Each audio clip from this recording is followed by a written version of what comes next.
வெண் பருத்தி நூலெடுத்து வாய் வெடிச்ச பூவெடுத்து நான் அணிஞ்சிட தொடுத்து வச்ச நடினமான மாலை இது.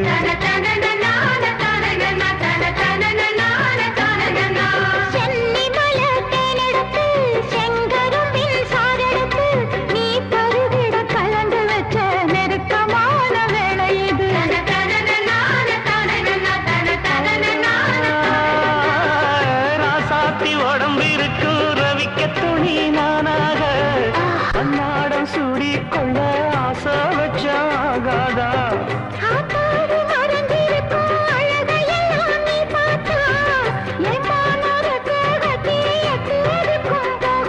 அடிச்சீனி சக்கரையே எட்டி நீ நிற்கிறையே நான் ஏங்கி ஏங்கி பார்க்கிற போறாமி பண்ணுறியே.